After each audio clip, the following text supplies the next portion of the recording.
I wasn't so sure about this Archaix thing, but AIX is certainly worth looking into.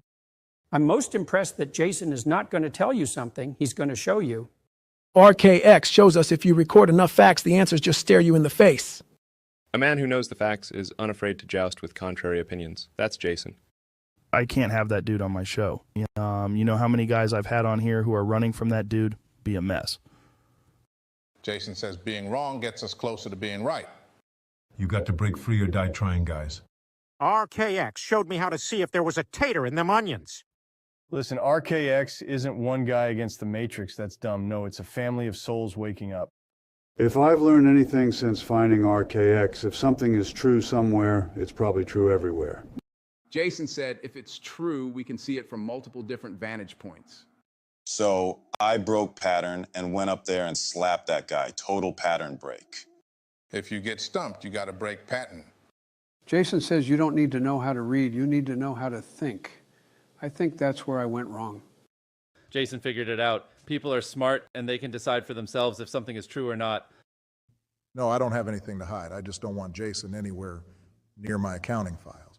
There's a bunch of us who don't listen to Archaix. We signed a different deal. I think it's AIX or something.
Well, it's a good afternoon, guys. Let's do this audio check.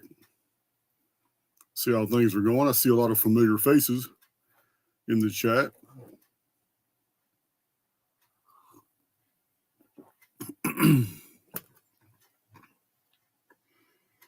Sounds good. Excellent. Excellent. So I'm going to remove these two things from my studio since you guys just watched them.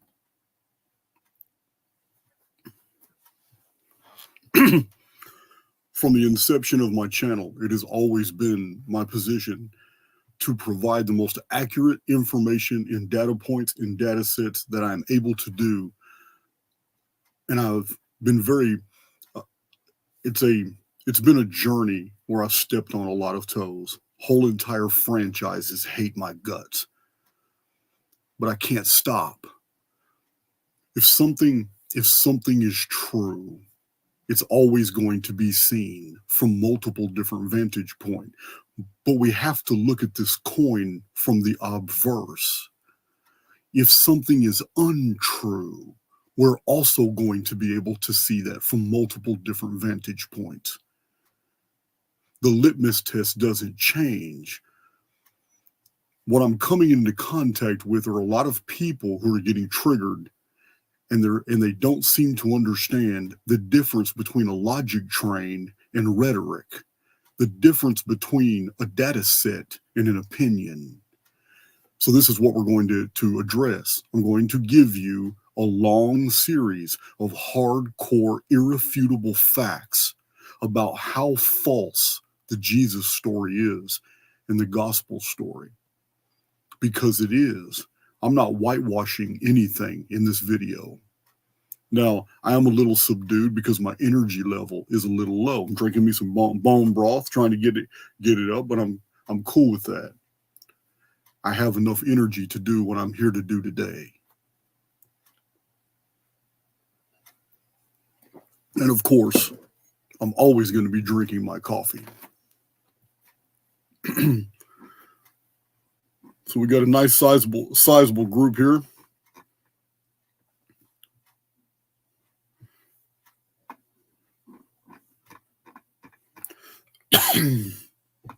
So, the ability to understand the difference between fact or fiction is the real problem we have in today's society. What I'm going to show you today is nothing new. It may be new to you. It may be new in presentation because so many facts have been amalgamated. But scholars in the 17th, 18th, and 19th century had already put all of these things together. It is amazing how many people invest their faith in things they've never seen with their own eyes. And yet when people bring facts to the table that are irrefutable, they go around those facts with rhetoric. So you're going to see that in the comment section a lot. You're going to see it a lot, and that's okay. People are entitled to believe whatever they want to believe. My agenda here is to lay out the facts as to why I do not believe that Jesus was a real historical person as presented in Matthew, Mark, Luke, and John. I don't believe it. Not only am I not a believer, but even the very church fathers that laid out the Christian doctrine from the beginning, almost all uniformly recanted Christianity. But you won't hear that in seminary. There's a lot of things that you won't hear about the early church fathers, the early church documents, all the councils and manipulations, the murders for those who knew. Yeah, people were killed because they absolutely knew that texts were being invented. I'm going to give you absolute hardcore facts, and they can all be verified. It all depends on what level of comfort that you maintain to maintain this internal, this faith. When you attach your faith to an unknown, that's fine, that's your business. But when you are presented with irrefutable data that you can't even get around, and yet you still believe in what you want to believe, then you're not doing anything out of intelligence. You're not doing anything out of logic. What you're doing is telling the world that you are programmable. And what this tells me is it doesn't matter where you were born and in what time period, because whatever paradigm that was existing at the point of your birth and wherever you were raised, that's what you would have fell for, because you're not a critical thinker. And this is the whole idea behind faith. The whole entire idea behind faith is to do not question the authority. This is what made Christianity very toxic in its inception. This is how it made Rome so easy to basically take over the socio-political reins of Europe. They did it through religion. After they were politically conquered by the Europeans in 476 AD under Odovacar the German, who basically put together the 10 nations of Europe at the time and overcame Rome. Rome came back and overcame Europe. Did it through the Christian faith. Now you can call it, you can split hairs all you want and say Catholics aren't Christians. You can split hairs all you want and say, well, the students of the Gnosis aren't Christians. You can split hairs all you want and say, oh, Jason, you don't understand. The Eastern Orthodox Church has different texts and different versions, but it doesn't obtain.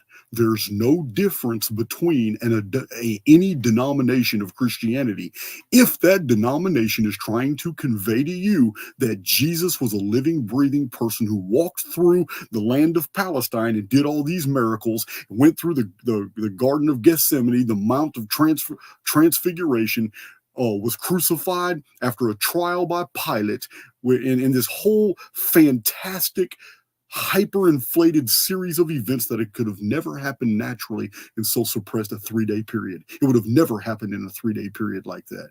Not under the Roman administrative law. It's not even legal. It's not even legal. Crucifixion was reserved for very rare cases, and the authority had to come from Rome. But that's okay. We can do away with that. In fact, we are going to do away with the hundreds of doctrinal arguments that Christians would like to defend their faith with. Hundreds of doctrinal arguments. We're going to shelve those, put them all together, and we're going to put them on a shelf because they do not obtain. They have nothing to do with the historical facts. This video is going to present a myriad of data points and data sets that show there was no historical Jesus as presented by the gospel. That's all I'm dealing with. I'm not dealing with doctrine, not dealing with eschatology. I don't care about rhetoric and opinion. If you want to attach your faith to something, that's your business.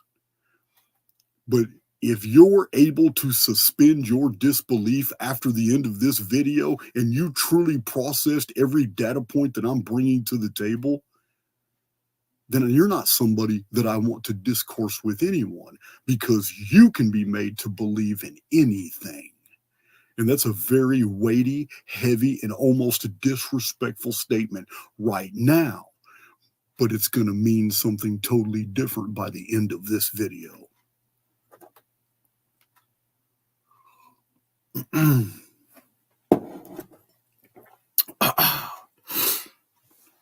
Man, coffee is so real. Coffee is so real. Somebody said, I wish Jordan Maxwell was still alive. You guys would have had about an awesome collaboration. Sandy D, what you don't know is that Jordan Maxwell's books were published by Book Tree Press of San Diego. My publisher wanted to introduce us. Jordan Maxwell actually read my book, The Lost Scriptures of Giza, my first published book. Jordan Maxwell and I we were slated to begin discoursing. As a matter of fact, my publisher has a whole bunch of writings and videotapes that he wants to give me that are all of Jordan Maxwell. And next trip to San Diego, I'll get them. But it never happened because for whatever reasons, his health started waning, and we were never able to make that connection, but it was on the table.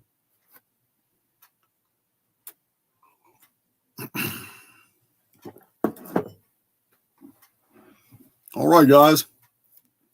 There is no reason to delay.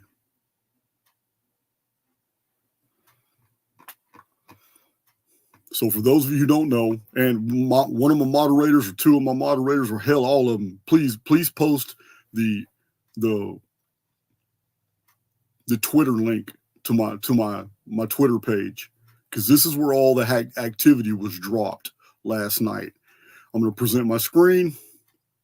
I'm going to go in there real quick, and I'm just going to show you guys.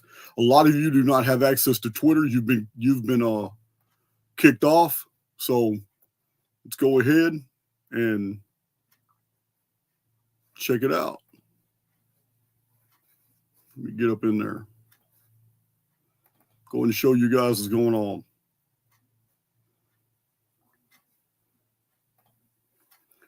So here's my Twitter. I haven't been doing it long. I really only started posting like 6 months ago.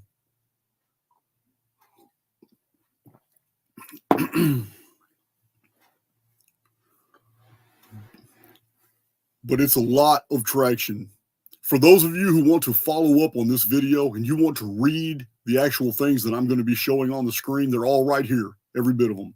All the posts, all the data points, but even better, if you come to the Archaix after this video and process everything I'm about to present to you, you can also see people's problems with it. You can read their rhetoric. You can read where they're triggered. You can read my responses. You can understand the difference between rhetoric and logic. You can understand, facts don't, you guys have all heard it. Facts don't give a damn about feelings. So this is where we're at. Over and over, I've told you guys, it's 2024. It's too late to be polite. Christianity is now being weaponized by the U.S. government. They have an agenda. This is the way it's always been. It's always been this way. So we have right here on X, so much data and a whole lot of engagement. Like this one right here, 24 comments just on this one little few data points about Jesus. Yeah, over and over. And those comments bleed off into other comments. There's a lot of engagement right here that you can learn a lot. Here's 42 comments just from a data point that I provided. 42 comments. And look, 10,000 people have already seen the post. This is where you need to be if you really want to process everything I'm about to tell you in this video. This is where you need to come. It's all here. You can reread it. You may not get the commentary. You'll have to listen to this video to get the commentary, but here's the facts right here. I didn't want anybody thinking that I was leaving out any information that I wasn't going to present. It's right here for you to check out. And there's a lot of these posts. I'm in there multiple times answering questions, providing even more perspective and information. And when people are saying something outright wrong, I'm correcting them. It's right here. This is where it's at. It's a long thread. I was up till about 2:30 in the morning doing this. This is what I did. I wanted my community to know, look, this is what's on the table. We're going to be talking about this live tomorrow. But first, I want you to see it. And the reactions have been pretty positive for the most part. But I can see a lot of people struggling with this. I don't have a problem with a person that's struggling. For 40 years of my life, I was washed in the blood of the Lamb. I was twice baptized. I went to Mercy Heart Ministries, was my mother's organization in the Southern Baptist Convention, and I was going to church for 5 days a week. I was the only boy in an all-girls choir. You guys know my story. I was raised in the church, and so it really kind of amuses me when I come into contact with people who see the data sets and they don't address the data, but instead they want to quote to me a Bible verse, thinking that I'm unlettered and don't know what these Bible verses mean or where they can be found. I've had people visit me and hold in their hands and show on social media and pictures the thousands of handwritten notes that I took when I was in prison from my biblical research.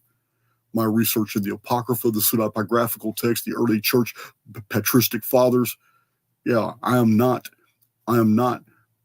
do not suffer a lack of knowledge on these topics. So to use a Bible verse to defend yourself when it's the integrity of the scripture itself that these data points are undermining is kind of ludicrous. But it's okay. It's okay. I understand. Because in my upbringing, in my Christianity, in my spiritual walk, I would have thought you were a child of the devil talking about the Bible like this at the time, until I had wisened up, until my connection to source had opened my eyes and I realized, wow, the Bible is amazing. It is a book of good and evil. And we were even told in the very beginning of the text that it was the testimony of both the oversoul and a demon. The book contains good and evil. Wherever you are in your walk is what you're going to find inside those pages. It's an amazing supernatural collection of text, and it was designed to be that way. So, just showing you that. Before we get into it, I want to make sure that my sharing apparatus was correct. I did everything right, and now we're going to get into it.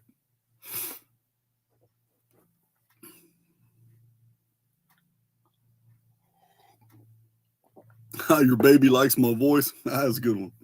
That's a good one. Tomorrow, Dr. Danny Inman, another astrologer, now female astrologer this time. She's going to give us the business. We're going live tomorrow, Saturday, with Dr. Danny Inman. Told you guys, I got podcasts every 3 days, sometimes 2 days, all the way to Christmas. We're booked. And I'm even, more and more people want to come on the show. I've got slots. That's why I told Big John, schedule me every 3 days, because I can fit people in. So I'm doing.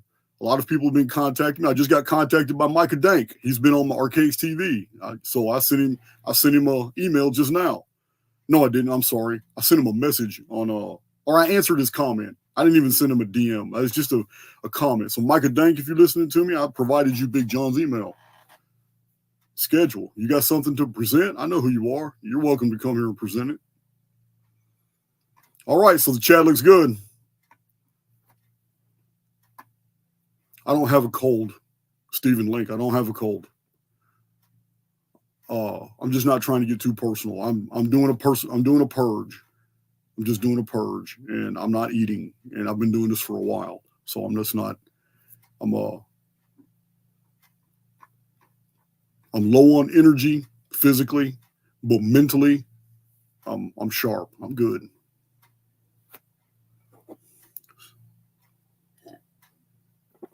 All right. Let's see. All right, let's go. I'm sharing it. Thank you, Dr. Corey Stern. Always a blessing. I am going in. Present. We're getting this party started now. Share my screen. I gotta talk out loud because I'm still tech retarded.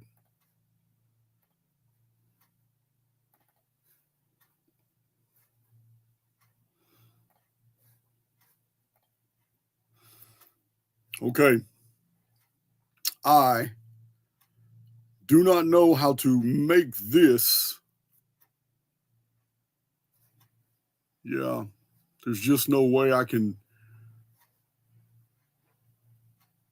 make that any bigger like that. I just don't know. That's as big as I can make it. Maybe. Hold on, I got a touch screen. I keep forgetting my laptop's touch screen. Yeah, there we go. There we go.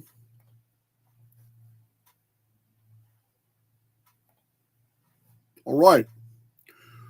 Zoroaster was the lawgiver of ancient Persia in the Zendavesta, which is older than the Old Testament writings. Zoroaster received his instructions from Ahura Mazda on a mountaintop. Centuries later, we have Moses receiving the law on a mountaintop. And this after the Jews were captive occupants deported to Persia, the center of Zoroastrianism.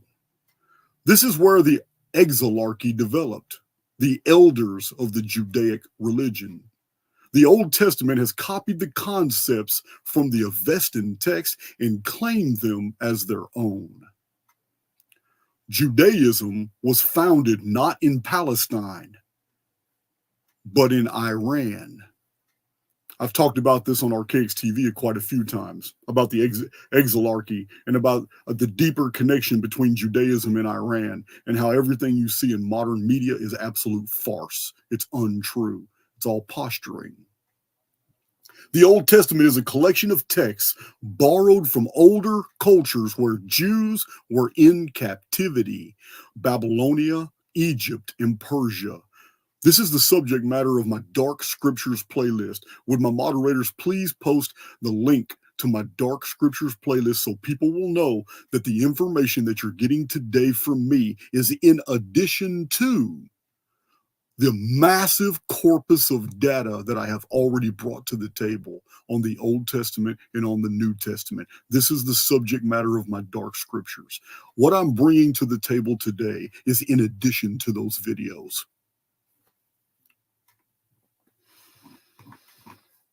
So if anybody here thinks that the Old Testament is really old and that there were older Hebrew manuscripts of the Old Testament that predated the New Testament records, you're absolutely mistaken. You've got a hard row to haul. There's just no way for you to prove that. The scholarship is very definitive on the antiquity between the earliest Hebrew texts, which aren't old, and the Greek texts, which are ancient. All right, let's move on.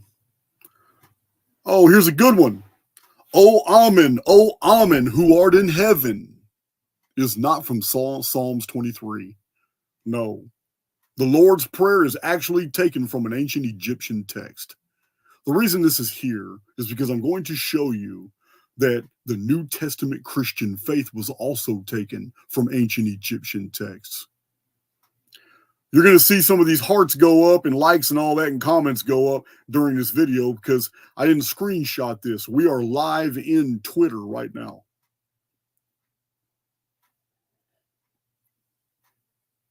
So riddle me this. is going on? There you go. Riddle me this. The Apostle Paul does not mention the book of Acts, nor does he ever quote any of the amazing sayings of Jesus, never quotes a parable of Jesus, never mentions the activities of Jesus. Jesus travels, never mentions Bethlehem, Nazareth, his parents, Joseph and Mary.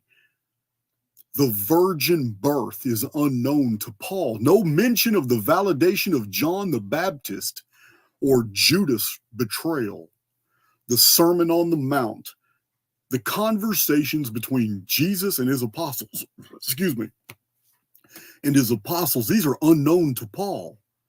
This is the author of like 13 books of the New Testament. Paul did not know anything about Jesus' trial before Pilate. Paul not once mentions the amazing miracles performed by Jesus. He's promoting the Christ, but he's not ever going to mention any of the beautiful things that Jesus was alleged to do. I'm not providing you guys an opinion.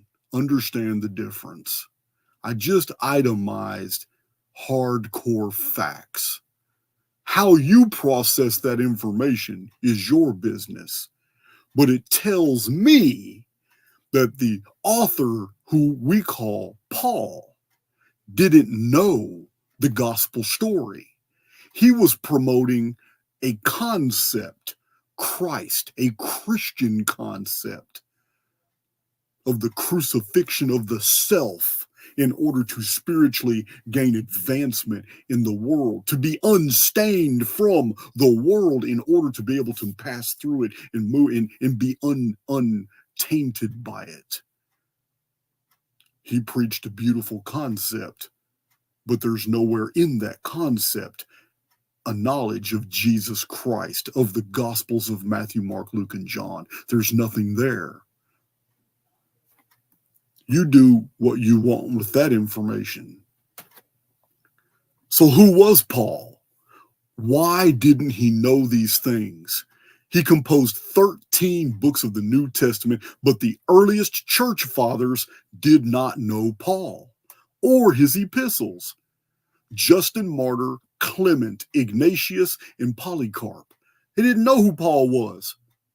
And don't mistake interpolations with the truth. Copies of Justin Martyr, Clement, Ignatius, and Polycarp have been studied meticulously by scholarship, and it is now known that these writings were rewritten centuries later, and names and scenarios were added into the newer copies of the text to make it look like Justin Martyr, Clement, Ignatius, and Polycarp may have known different gospel narratives when they did not. We'll get to that in a minute. That's another data point.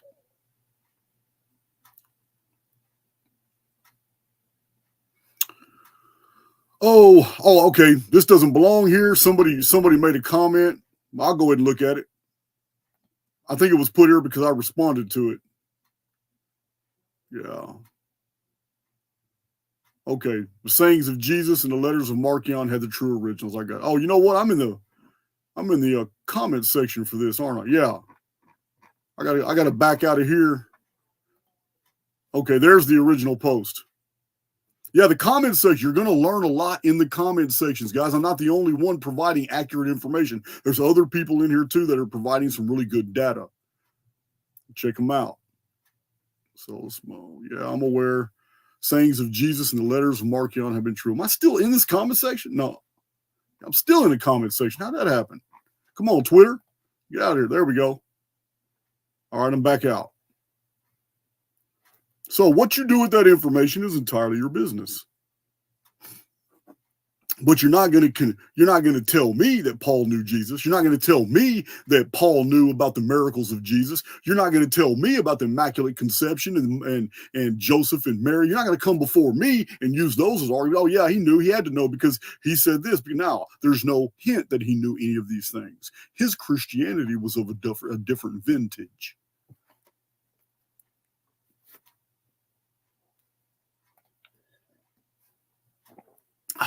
Come on, Twitter, quit bouncing me around. There we go.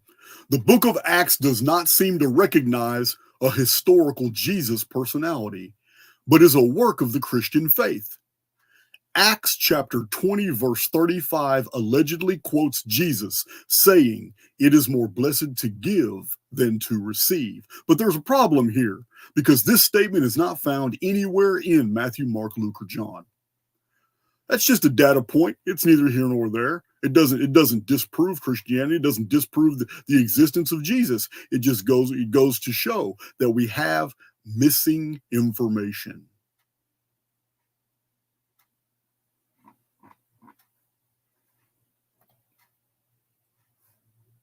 So it's always going to take me to the, okay, I get it now. I see what Twitter's doing. It's always going to take me back to the top of the thread. That's cool. That's cool. Let's go to the next one. Oh, Twitter's making me dizzy. All right. The earliest Christian father, Justin Martyr, said this about Jesus: "Our Lord's miracles are preserved by tradition alone."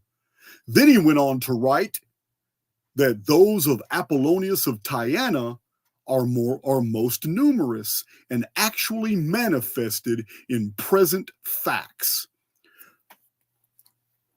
The earliest Christian father, Justin Martyr, absolutely famous in the church writings. He's alpha patristic father, said that the miracles of Jesus are tradition alone.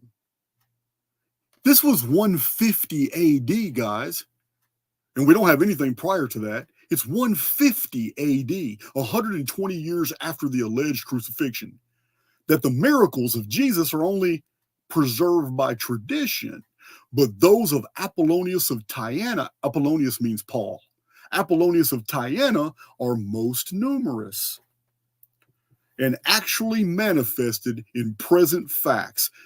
The very first Christian father is already casting doubt on the whole. This is just a data point. It doesn't prove anything. It's just a data point.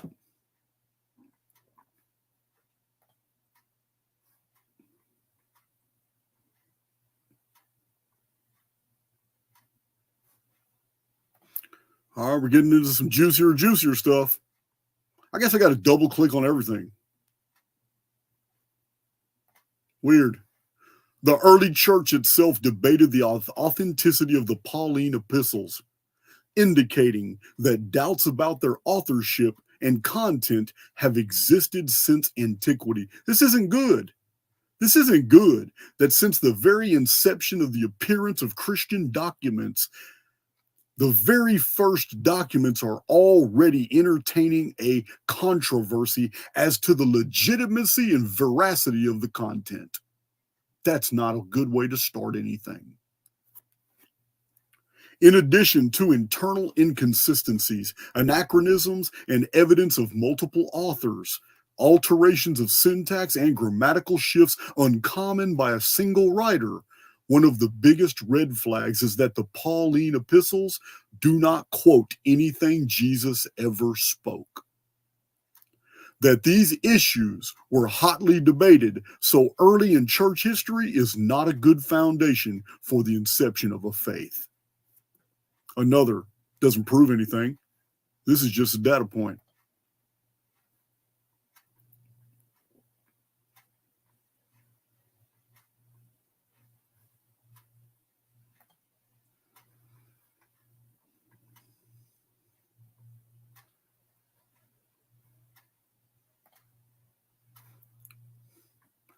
Biblical scholars like Charles Waite, this is over 100 years ago, Charles Waite, among others a century ago, concluded that the church got caught forging a single sentence that refers to Jesus in the massive writings of Flavius Josephus' epic work, Antiquities of the Jews.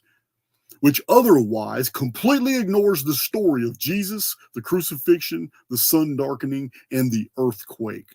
The reason scholars know the text is a forgery is because the writings of Josephus were extensively quoted by both Tertullian and Eusebius, who were Christian apologists who mentioned every single fact that they could find in all the writings available to them, trying to prove that Jesus existed. And neither man, both who studied Josephus' writings, neither man mentioned the statement in Antiquities of the Jews.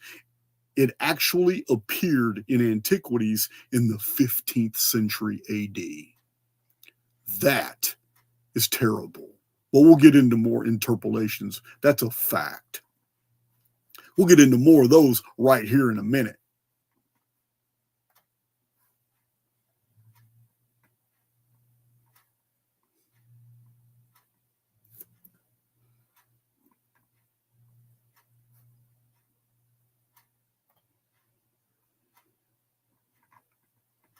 Well, this double clicking is terrible. I don't know why it's doing this to me. Apologists today defending Christianity will point out that the writings of Tacitus, almost 2,000 years ago, mentioned the Christus and equate this as proof of Christianity. But scholarship has conclusively shown that many historic writers defending Christianity also cited Tacitus' Annals of Imperial Rome on other issues, and not one of them ever mentioned this passage. In fact, the Christus passage appeared in copies of Tacitus' Annals only after the 14th century AD. The Church of Rome has had almost 2,000 years to forge these passages, and they always get caught, just as they did when they forged the donation of Constantine, now proven to be a forgery. I mentioned that many times in the Dark Scriptures. Roman Catholic Church tried to claim that Constantine on his deathbed gave over the rights to the Roman Empire to the church, to the Roman Church. Donation of Constantine was a forged document. These morons cited the Latin Vulgate when they cited the scriptures instead of the Greek Septuagint, the only version, because later versions came out that were Samaritan and Aramaic, but the only version, the original version, was the Greek Septuagint text, and we'll get to that. We have some data on that.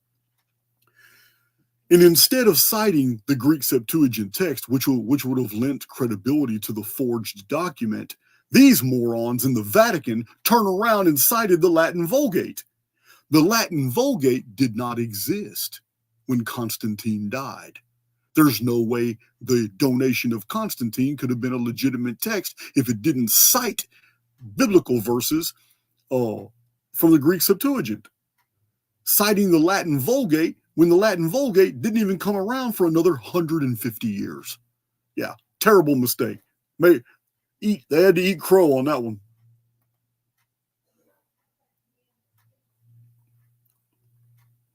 Be careful with your forgeries, guys.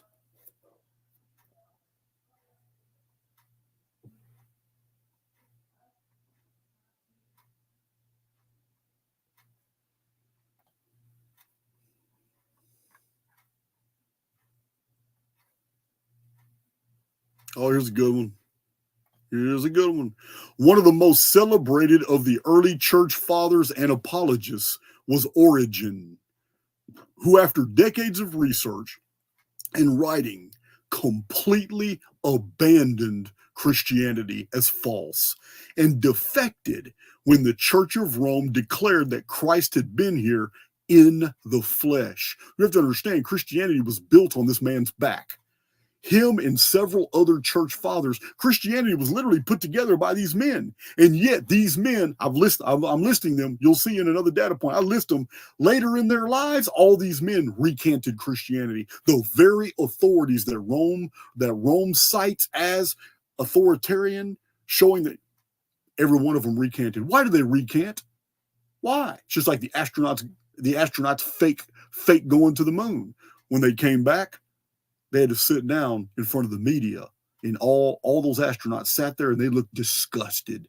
They did not want to be sitting there. Not one of those men looked happy about coming back from the moon alive. Why? Because they've been sitting in the Atlantic in a Navy ship waiting for a cargo freighter to drop a capsule out of the sky so they can get smuggled in it and then get film coming out the capsule. That's why. Because at the very last minute, after years of training of going to the moon, they were finally told, you guys ain't going anywhere, but you're going to do your duty. You're going to stay, you're going to keep your mouth shut, and you're going to play ball. Yeah. It's the exact same thing. The church fathers who founded Christianity were later in disgust about what they had done. What they had done is terrible. And I'm going to read it to you because we have the data. What they did to prove to the world that Christianity was true, what they did is terrible. And yet it's all here. I'm about to show it to you in this video. Origen left Christianity and became a student of Amionisakos, a Greek philosopher and founder of the Alexandrian Neoplatonic school of the 3rd century, who taught that Christianity and paganism differ in no essential points. Comment sections under these are great, guys. They're great.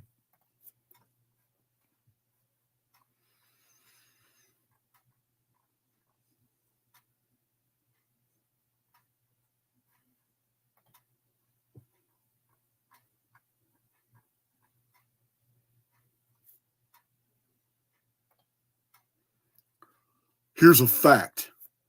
There is no physical description of Jesus anywhere in the New Testament.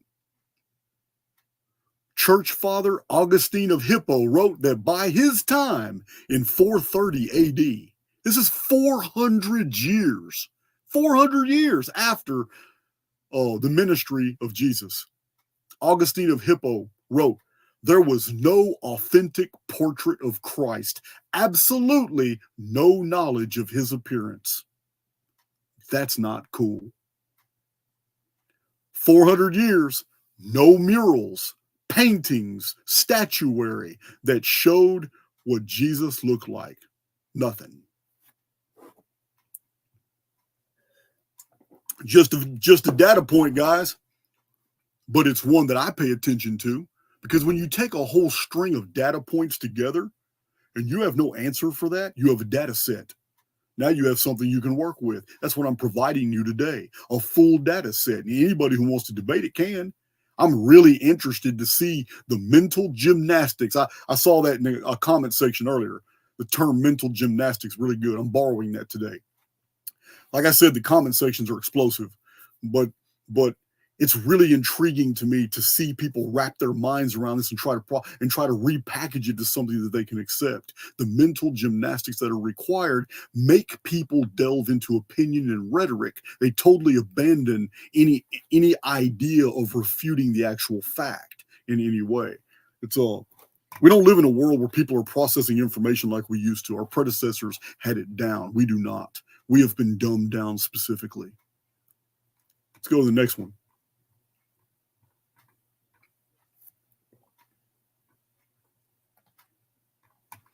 Oh, I'm getting good at the scroll down. Great events in Mediterranean history were commemorated on coins. Numismatics is a powerful tool in establishing the veracity of an event. Coins from every century depict famous rulers, wars, battles, comets, deaths, disasters, alliances, gods, and coins provide excellent dating of events. Not one coin from the entire world from the 1st, 2nd, or 3rd century commemorates any of the events in the New Testament because the story of Jesus was literary. Do whatever you want with that data.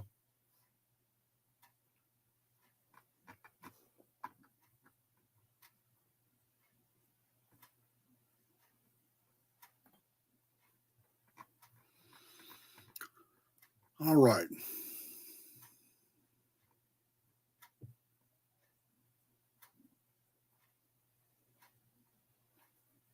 The virgin who gave birth to the divine child is depicted in ancient Egyptian texts and other historic faiths, and she is always called Myra, Mary, Mira, Mari, Maya, Maya, and Mary, spelled differently.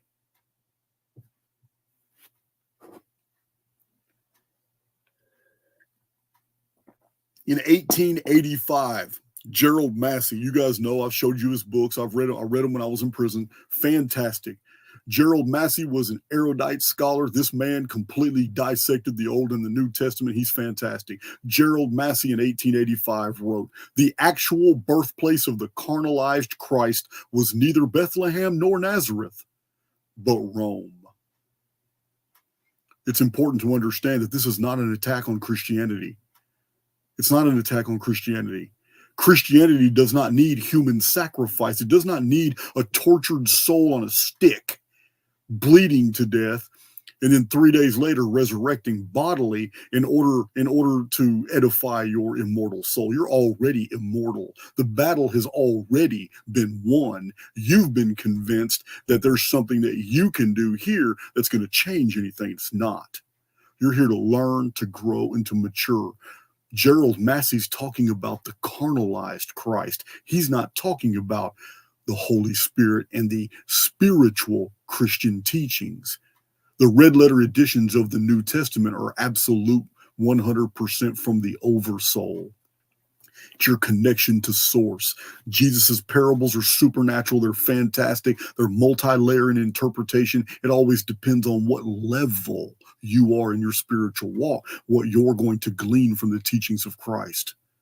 But a physical Jesus in a physical world dying a physical death is nothing but the old Bronze Age institution of the scapegoat. This is not even necessary for a spirit here. This is the architecture of the Arch Deceiver. It's bullshit. You don't need to mix the two. The actual birthplace of the carnalized Christ was neither Bethlehem nor Nazareth, but Rome.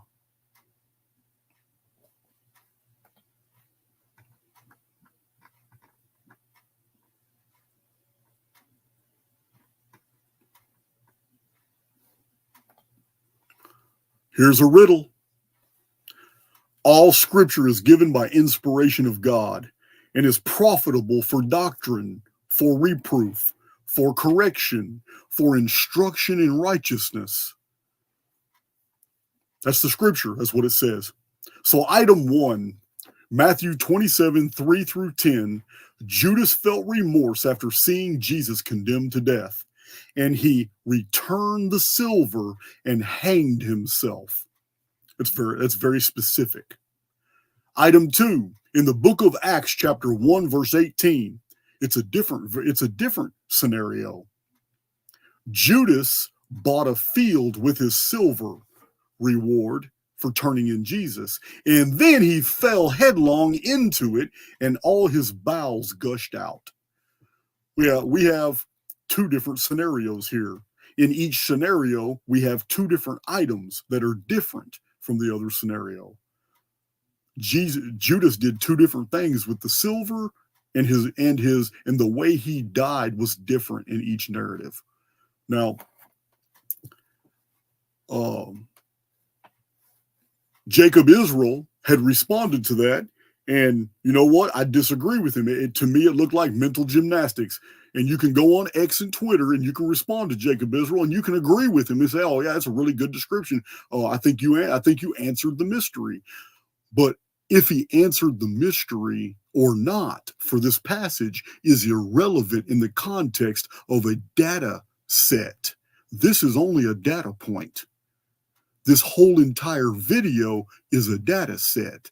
So if you're going to practice exclusions and answer for 1 or 2 or 3 or 4 or 5 or 10 items that I'm presenting today, but ignore the majority, then you do this to yourself. This disservice is done to yourself. If you're going to entertain one, you need to entertain all, because they're attached to the very faith that you claim to practice. So, as all scripture is given by the inspiration of God, it is my contention that the New Testament is correct. But the God that wrote or inspired these writings is not the God you think. We are told Satan, the adversary, is the god of this world. In the New Testament, we are told Satan is the god of this world. So in the New Testament, we have an admission that this construct is designed by the Arch Deceiver. Everything in the construct we have shown in Archaix is almost the exact opposite of the truth, everything that we've been taught. We live in the photo negative of an actual reality, but this isn't a real experience. It's a perceived experience. But all of a sudden, a book is 100% true simply because our faith is attached to it. And yet all the evidence attached to the book that from which we are the origin of our faith is riddled with error, deception. We cannot accept the New Testament as the infallible word of God unless you're talking about the God of this world and not the oversoul.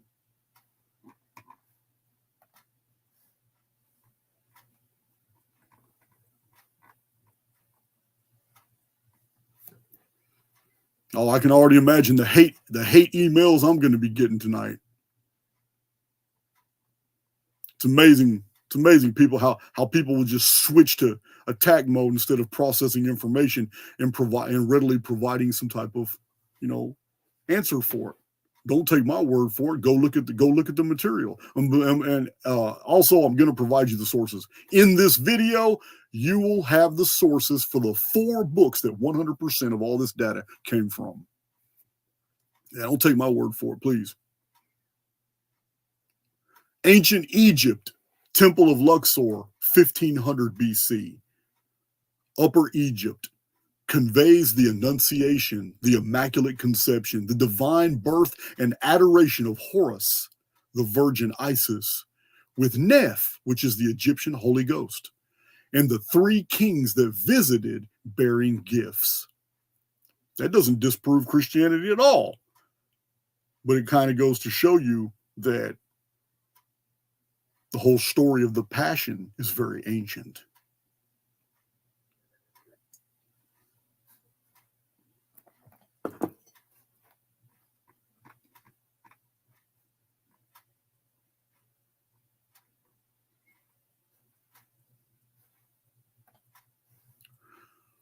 Renowned church father Eusebius wrote a work titled, this is a church father, this is one of the authorities of early Christianity who helped convince the other governments the Roman Church was trying to convince that Christianity was true.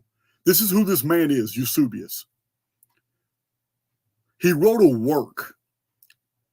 The title was How It May Be Lawful and Fitting to Use Falsehood as Medicine, and for the benefit of those that want to be deceived.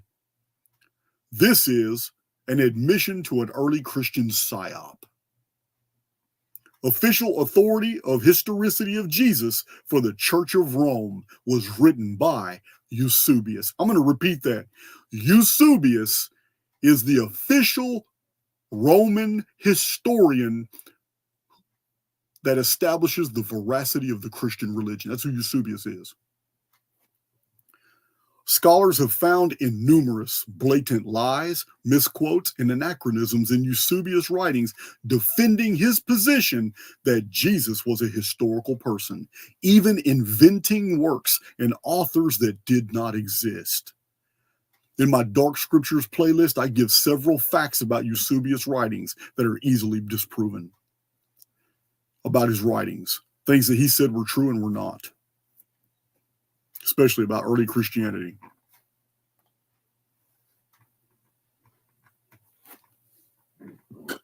Guys, you have to understand, these aren't something that you can just whitewash. Let me explain. Real quick. Imagine a scenario, just imagine a scenario that Ulysses Grant in the Civil War, imagine that he wrote a version of the Civil War that was accepted as absolute truth. And other researchers came behind him and cited him in building their own commentaries and writing their own books to establish the veracity of the Civil War. And imagine a third and fourth and fifth and sixth and seventh generation of authors and researchers who came to the table and added more and more and more and more, always with all roads. They're all citing each other now. But if you follow the tree of citations down, it all goes to this one guy, Ulysses S. Grant. That's where it all goes. And then come to find out, when scholars actually research the text and they find other texts that were existent at the time that were proving Ulysses Grant to be a total liar. None of these events even happened that way. And yet, most of the world believes in the version that it's been taught to believe that came from Ulysses S. Grant in his commentaries. But we have proof after proof after proof after proof that it's all wrong and it was all BS, but the world still believes it anyway. It is no different than what Eusebius has done at all. It's no different. You can't take that lightly. The man literally wrote a book on how to psyop Christians. Augustine of Hippo. Oh, we need to go into the hold on, we need to go into it. Augustine of Hippo, another early church father.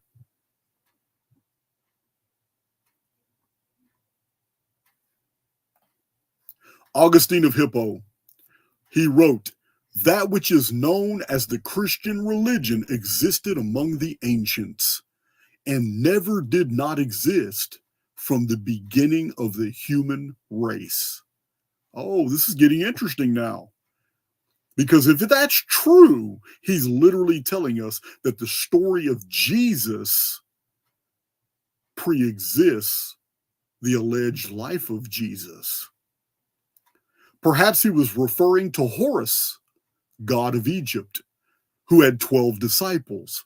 Horus, who proclaimed a sermon on a mount. Horus, who was crucified with 2 thieves. Horus, who was called the way, the truth, and the light. Horus was called the Messiah. Horus was the Son of Man. Horus in ancient Egyptian theology was the Lamb of God. Horus was the Word made flesh. Horus was the fisher.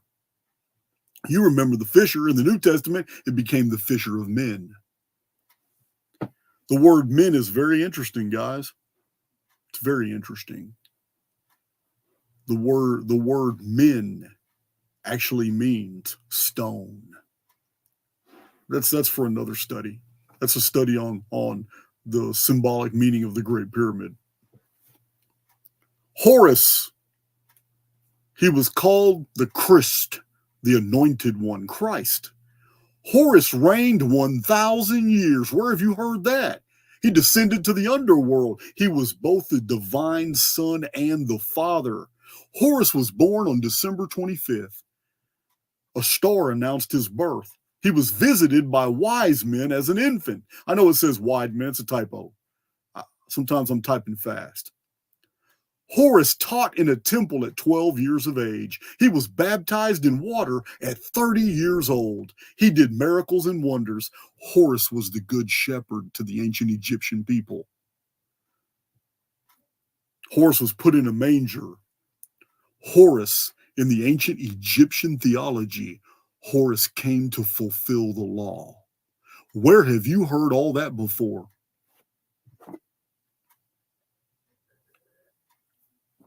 This was the ancient Egyptian religion repackaged by Rome in modern Christianity.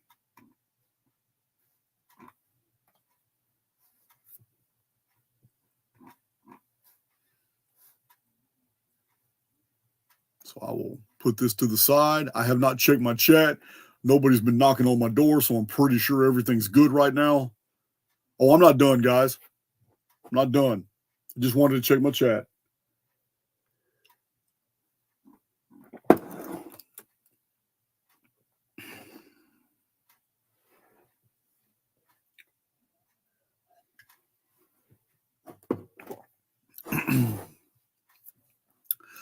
Just in time. Just in time. Nice handle. Yeah, you're kind of splitting hairs. Eusebius was an early Roman church authority, but you're right. He wasn't a church father. He's not even on my church fathers list, and I'm going to provide that list here in a little while. But Eusebius was an official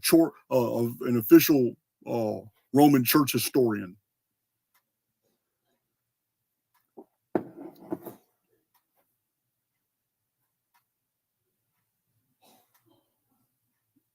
All right.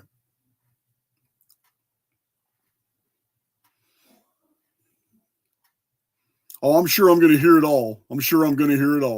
Instead of looking at the data, instead of looking at this data, instead of processing this information, instead of going, damn, that's a good point. I need to contact somebody to see how we can get around this argument. I invite you guys. I don't give a damn if they've got a PhD in theology. I don't care.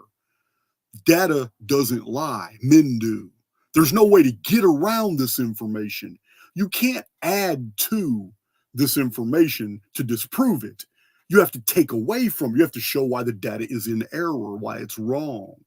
If you see something that you disagree with and yet tell me, oh, but Jason, this author over here wrote this book and he has access to these texts that talk about Jesus and Mary Magdalene escaping to ancient Ireland. Oh, that's really good. But none of that disproves the data if the original texts are all shown to be forgeries. If all the original texts are shown to be forgeries, and scholars show that interpolations and forgeries have riddled all these texts, and that later authors are finding all kinds of things in copies of ancient texts when ancient authors never saw those things in those texts, then it doesn't matter how many authors that you know that have written their own versions of history, because the original versions were all in error. That means everything built upon it afterward is in error as well. It doesn't matter how many authors all believe something to be true. If the originals are corrupted, then the total is corrupted. It's all corrupt. So we have to learn how to process information. We have to follow logic trains. We have to look at data points and understand where they fit in data sets. And if you can't answer the whole and can't go through it, then you're basically accepting what you're programmed to accept. Faith. That's what there's nothing wrong with that. You can have faith.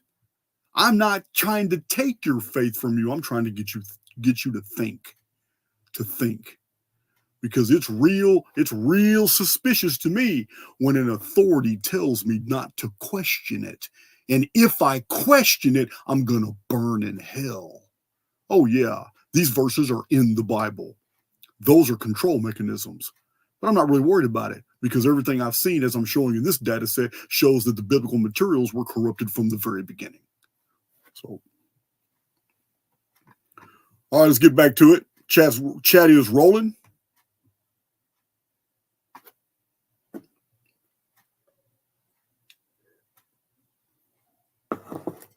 All right. Go back to presenting. Entire screen. Oh, let me know in the chat. Y'all can see those words pretty clear? Or do I need to move myself off too to make the screen even bigger? I'm just looking at my chat to see if anybody answers that. Were the words clear enough where you can see them? No big deal.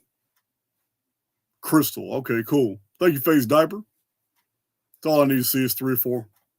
Just share. Let's go back into it.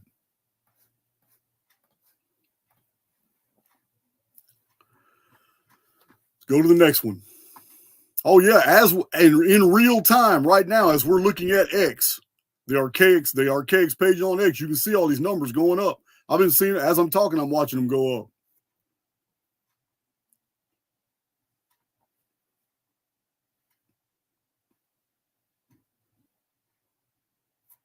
Here's one.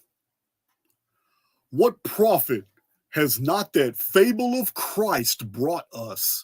Pope Leo X. Man, it's true. The prophet, the amount of money that's all gone to Rome is incredible. It's incredible. Famous quote.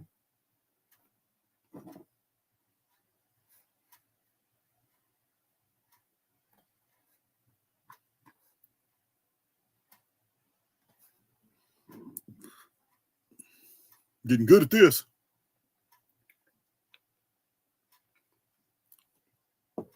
Yeah. Sure hope somebody brings me some coffee here in a minute.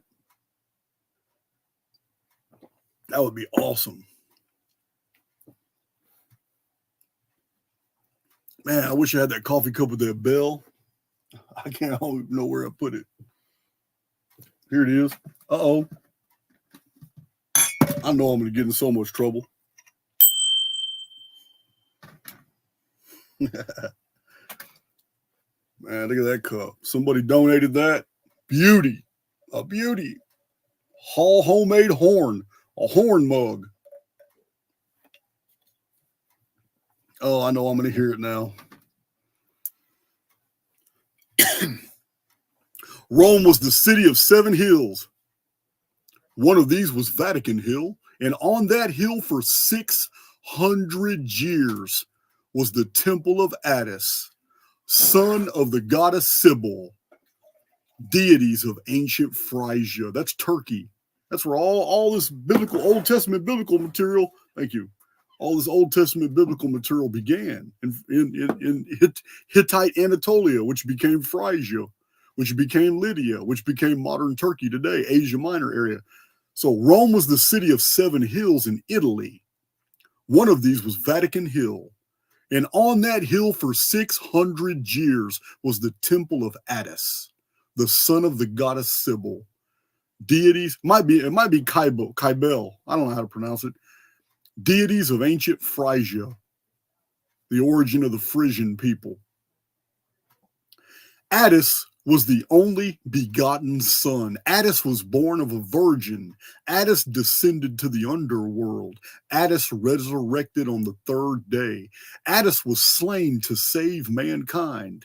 His followers ate bread symbolizing his body. He was the divine son and the father. Attis was crucified on a tree whose blood redeemed earth, and he was born on December 25th. I put at the bottom, I am reminded of a distant call. Come out of her, my people. I'm talking about carnal Christianity. It's a trap. Spiritual Christianity is the way to go.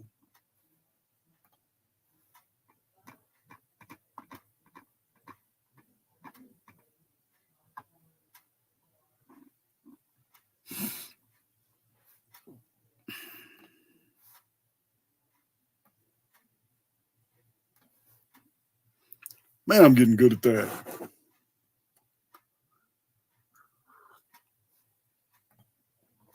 In the ruins of Ugarit in Canaan was excavated an ancient Phoenician tablet circa 1500 BC, now housed in the British Museum.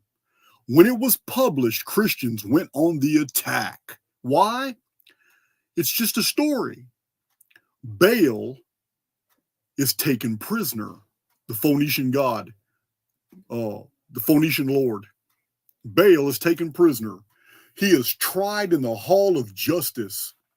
Then he's tormented and mocked by a crowd and led away to a mount to be killed with 2 other prisoners, one of whom is released.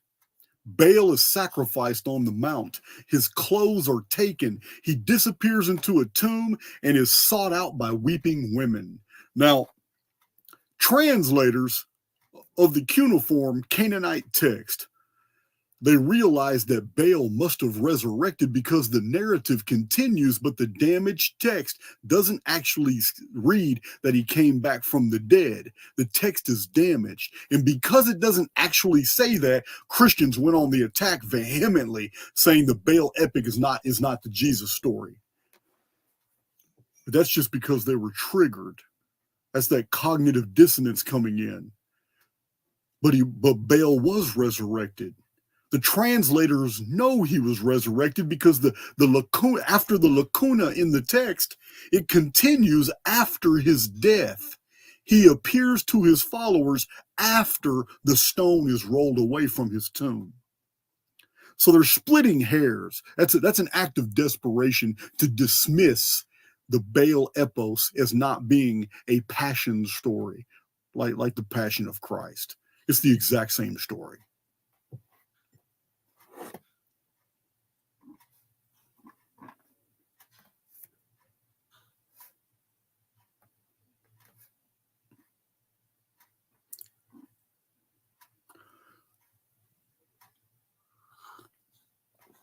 In the year 303 AD, the proconsul of Diocletian wrote the text Philolethes, wherein he exposed the gospel of Jesus story to actually be modeled after the life of Apollonius of Tyana. So the proconsul of Diocletian wrote a book, Philolethes, where he literally said in 303 AD, as the Christian narrative is being built and it's being argued against, it's not set in stone, guys. In 303, there are thousands of Christian documents and they all say different things. Nobody has yet canonized the whole. Nobody has yet come together and just put it all together and said, well, this is what we're going to do with, and they burned all the other texts, because that did happen in 325 AD in the Council of Nicaea. But in 303, they're still trying to juggle and figure out which ones are real. In some of them, Jesus is a magician. In some of them, Jesus never performed a single miracle. In some of them, Jesus did miracles. In some of them, Jesus wasn't anything that was like being promoted in the Matthew, Mark, Luke, and John. There were so many different versions of the story. And this is what you get in the literary world. But we'll get to that. Just like there's different versions of Hercules, there's different versions of Apollo and all his deeds and machinations.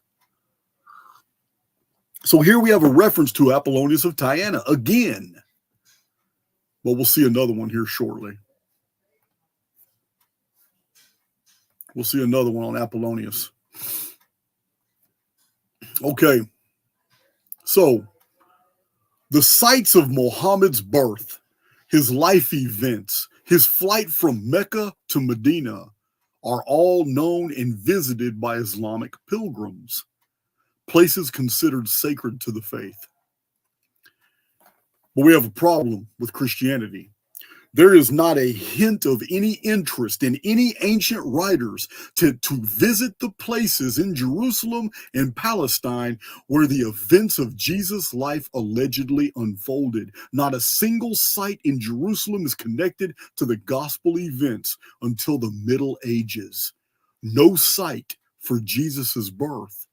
Sermons, miracles, Last Supper, Garden of Transfiguration, Crucifixion site, the tomb, and where Jesus ascended before 500 witnesses. Nothing. For 1,000 years of textual records, we have no citations of anyone's interest in visiting the sites where Jesus did all these things. That is damning. No early Christians made a pilgrimage to any of the sites important to the life of Jesus and where humanity's salvation was consummated. Paul does not even allude to any of these places either. Yeah, process that for a minute. Only once the Crusades kicked up around 1000 to 1100 AD, do we start having travel logs and we start having references to visiting Jerusalem and references to Jesus. Only with the Crusades. Prior to the Crusades, there are no references. We don't know. Nobody went. There were no, and locals are really quick. You have to understand, this is all over the world, guys. You can go to Greece right now and you can see all kinds of places that are fake. They're all going to tell you, well, this is where this happened. This is where this philosopher lived. Oh, this is Plato's house. This right here is where Anaximander here. This is where Aristophanes wrote the birds. Yeah, man, it's all BS. Nobody knows. But locals, because of tourism, they make money off this. Same thing with Jerusalem. Now there are places in Jerusalem everywhere that cite that claim to be these places. And Christian tours go and look at all these places, and it's not even the part of Jerusalem where any of this would have even happened. Jerusalem has shifted considerably during the Islamic occupations. So, yeah, it's just crazy, guys. It's just another data point.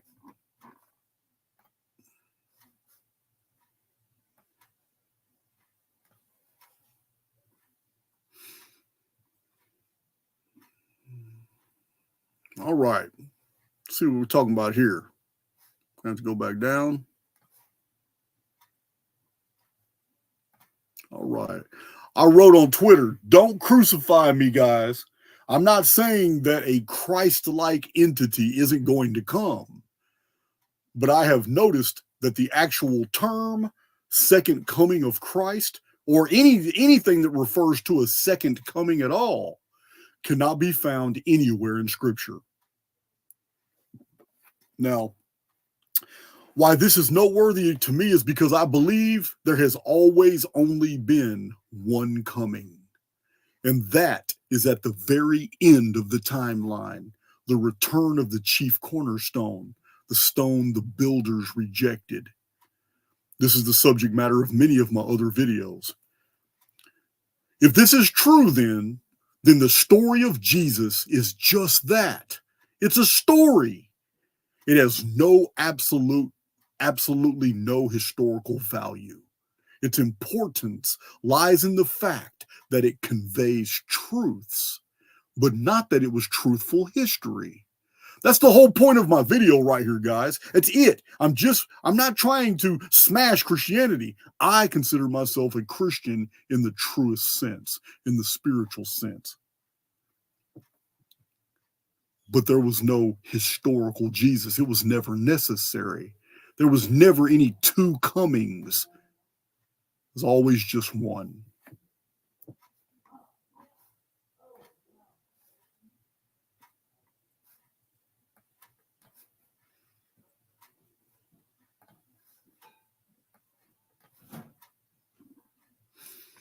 Man, I'm getting good. Look at that. I just went right to it.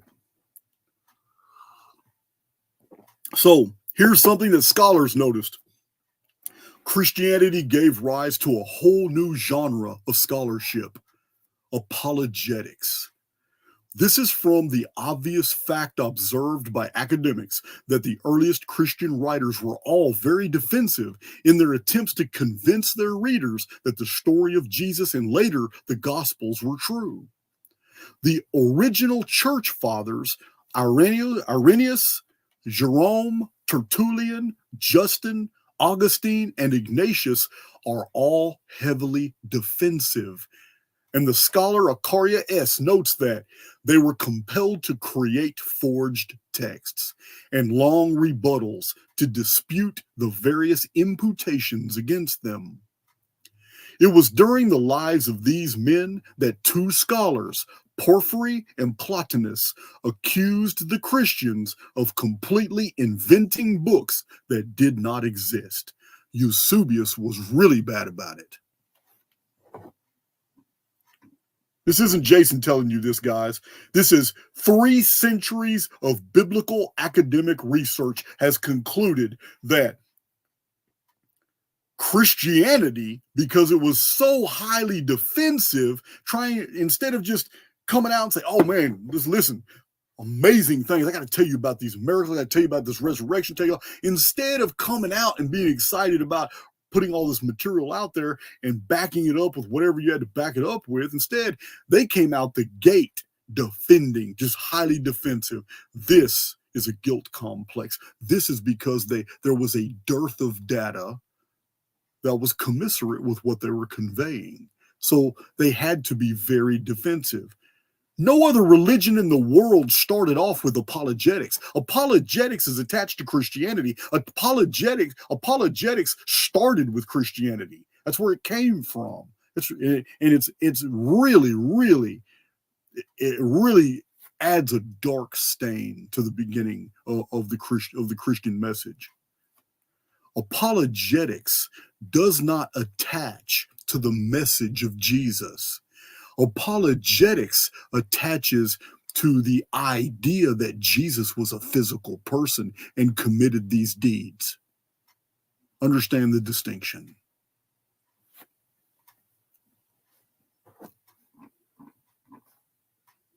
So while the church fathers were were laying out all the Christian doctrine and trying to pass it all off as historical fact, despite the fact that at the time there were multiple different schools of the Gnosis that had long been practicing Christian principles way before Jesus was born, allegedly born.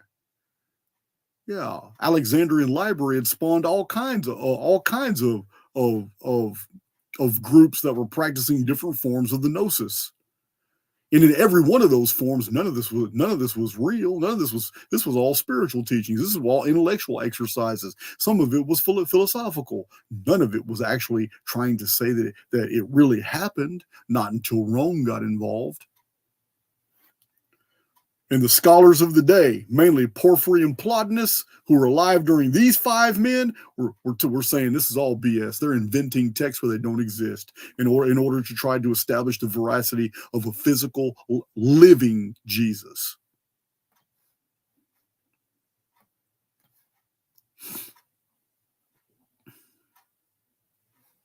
Moving right along.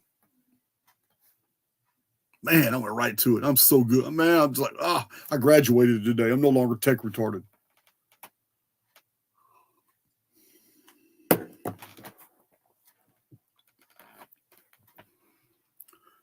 The book of Revelation was rejected by the early church because of its obvious antiquity. Church Father Eusebius dismissed it as incomprehensible. That should tell you something, because if Eusebius is known in academia as the liar, then him dismissing the book of Revelation should make you pay attention to it. You know what? I didn't open it up. There it is. So Church Father Eusebius dismissed the book of Revelation as incomprehensible. The Alexandrian scholar Dionysius wrote that John did not compose the Revelation text and showed that the writings of John did not at all agree with the Revelation composition. Dionysius claimed Revelation was written by a man named Cerinthus, who was in possession of the Greek oracles, the Sibylline oracles and the Greek prophecies. Revelation was written to reproduce what is far older than itself. Biblical scholar Higgins wrote that the ancientness of Revelation is proven in that it makes the year to be 360 days. My Archaix veterans know the implications of that. This means that the book of Revelation in our Bibles, is being the last book, is actually the oldest book in the Bible, being a copy from a previous version dating to the 8th century BC, when the year changed from 360 days to 365.24 days, as recorded in the biblical material, when the sun retrograded 10 degrees, changed the sundial. Also recorded in secular history. You guys know I got videos on this one single event. Changed all the calendars. Now, the book of Revelation in our Bibles is truly enigmatic, and it's the oldest composition in the entire Bible. Imagine that. The last book of the Bible, which is the prophetic material, the core prophetic material, is actually the oldest text. Somehow it survived the Great Purge of 1 AD. In the year 1 Anno Domini, 2,000 volumes of the Greek prophecies were specifically destroyed by the Romans. This is in the historical record. You can read more about it in my Chronicon.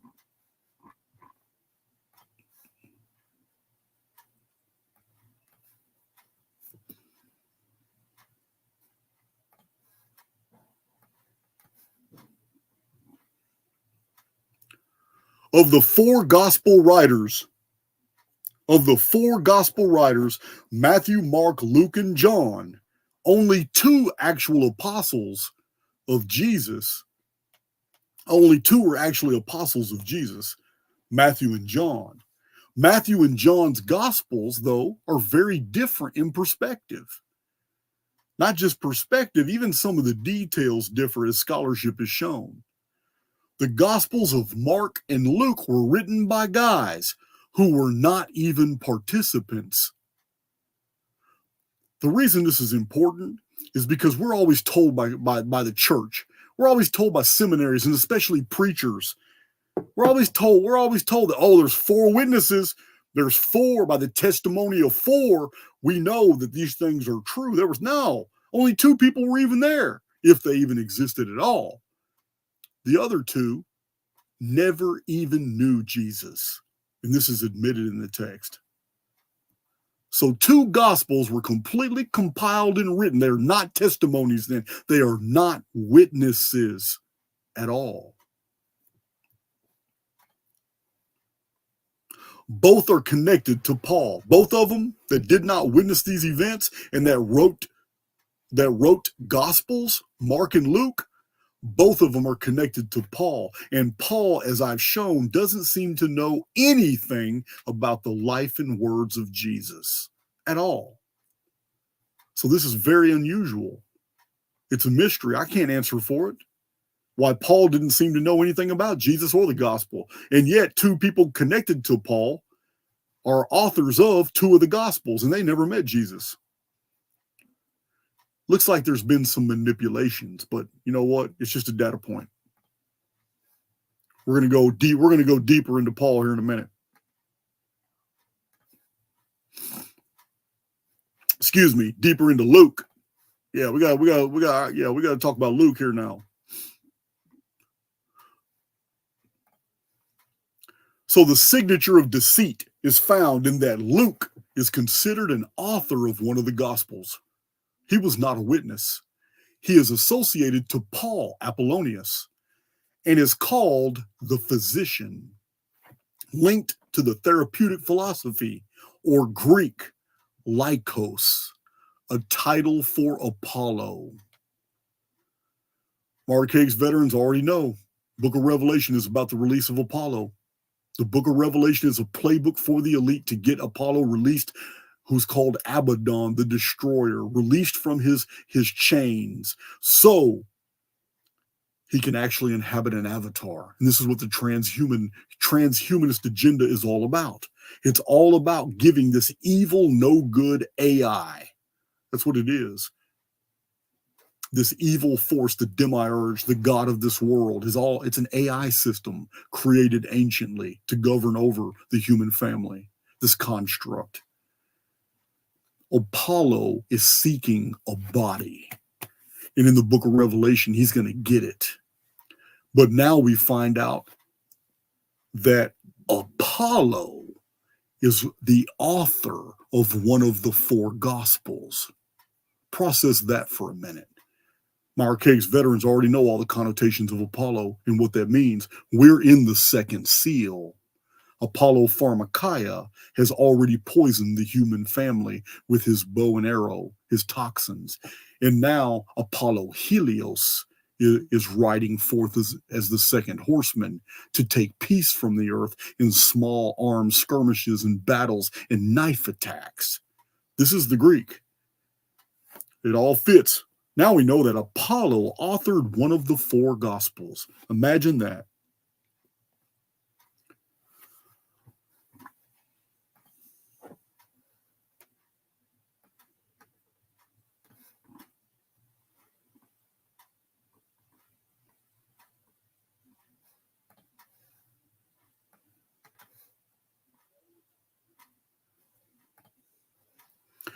So, the New Testament is supposed to have been the fulfillment of the Old Testament. To me, it just requires a suspension of disbelief. Now, in the Old Testament, there are many prophecies about the destruction of Jerusalem, and they were fulfilled in the Babylonian invasion and destruction.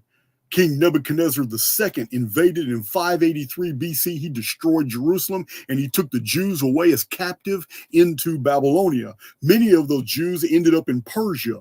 This is why Judaism is an amalgamation of the Zoroastrian faith that they literally borrowed from Iran, Persia. And while the biblical materials are modeled after the ancient Babylonian Enuma Elish, the Karsag tablets, the Atrahasis epos, the Epic of Gilgamesh, all of these elements are found in Genesis. They're here. And then the great body of Old Testament material, the prophets, were all stolen from the Israelite libraries. and then Judaized and turned into Jewish text, with the prophets renamed as Jews with Jewish names instead of Israelite monikers. This was done after the Assyrians took the 10 tribes into captivity, and then the 10 lost tribes were not able to defend the integrity of their libraries. Anyone wants to know these histories, they're available in my Dark Scriptures playlist. But this is what had happened. Many prophecies in the Old Testament talk about the destruction of Jerusalem, but they were fulfilled, and the fulfillments are also found in the Old Testament, and it shows that Jerusalem was destroyed in 583 BC in Nebuchadnezzar. This is the background story to Daniel being in Daniel, Shadrach, Meshach, and Abednego being in Babylon. The Jews in their Babylonian captivity came into contact with the Babylonian libraries, and they literally wrote the Old Testament with their Iranian brethren, Persian Jews, Babylonian Jews, and Egyptian Jews, Alexandrian Jews got together, and later with Hellenic Jews put together the Old Testament that we know today. But its original composition was in the language of the day, which is Greek. The reason this is interesting is because the prophecies in the Old Testament nailed the destruction of Jerusalem in 583 BC.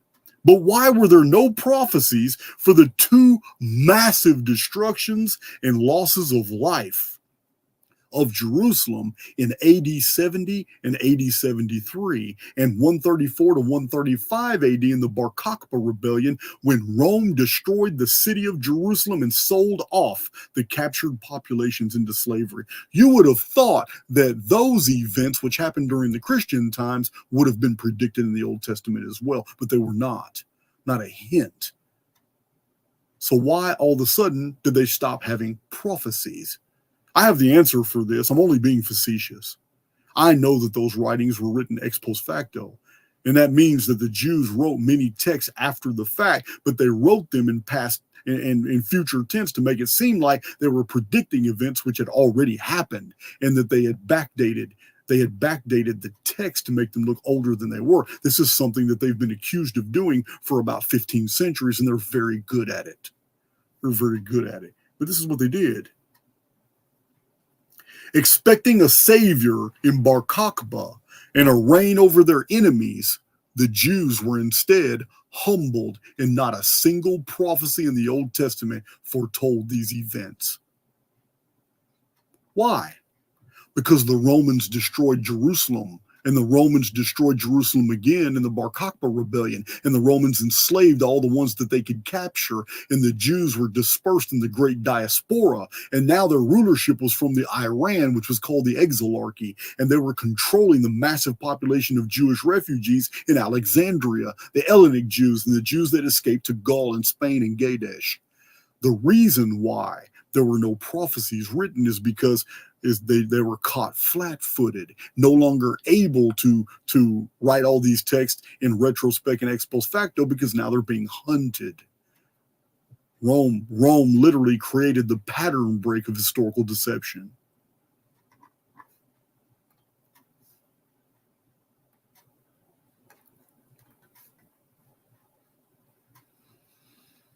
All right, so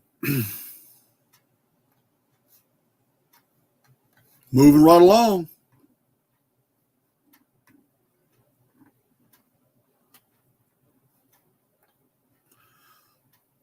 Christian condition has believers reading into the Old Testament passages more than is actually there. There's not a single passage in the entire Old Testament that reveals that a Son of God is coming to save humanity. There's nothing. There's about 12 different passages that Christianity promotes as meaning that, but that's not what it says at all. So when you have a body of work that is this big in micro print with thousands and thousands of verses, it's very easy to find 12 verses that can be contorted in their interpretation to make you say whatever you need the viewer or the believer to believe that it means. And this is what we have. We have these. Sometimes the explanations are rather compelling. But in the end, there's nothing anywhere in the Old Testament, nowhere in the Old Testament, that says that the Son of God is coming to save humanity. In addition to that, you'll also find out that there's nowhere in the Torah ever is it mentioned that you have a promise of an afterlife. Nothing. Everything is for the material blessings in your life right now. Everything's about blessings and curses for those who obey Yahweh in their present life right now. There are no promises of an afterlife in the Torah. So, there's no predictions and prophecies about the coming of the Son of God to coming to save humanity in the Old Testament. Now, there are messianic prophecies, and the manipulation is that the church has Christians believing these prophecies are fulfilled when they're not. Messianic prophecies were not fulfilled in Jesus because Jesus was never here. You have to understand the distinctions. I'm not saying those messianic prophecies don't exist. I'm saying they have not been fulfilled. I mean, it's no different than Jesus' words. My kingdom is at hand. Get ready right now, for you know not the day and the hour. My kingdom is at hand. The time is short. Well, if the time is short, it's been 2,000 years. 2,000 years ago, the time is short. Okay, process that any way you want to. I'm not trying to convince you one way or the other. I'm trying to get you to think. Messianic prophecies in the Old Testament do not validate a historical Jesus. Not in light of so much data that shows that he never existed.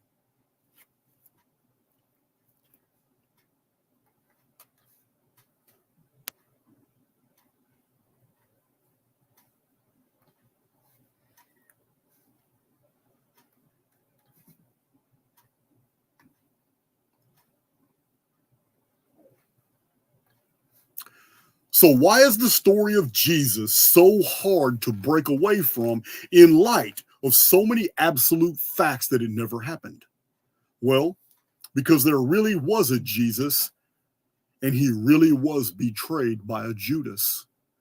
And I'm telling you now, like I said to my Twitter community, this is probably going to piss you off. But the year was 167 BC, way before the Christian Jesus. The year was 167 BC during the Maccabean revolt. The story is in the Apocrypha, which was removed from the canon. The apocryphal texts are in 1st and 2nd Maccabees. This story of the Maccabean revolt has a Zadokite.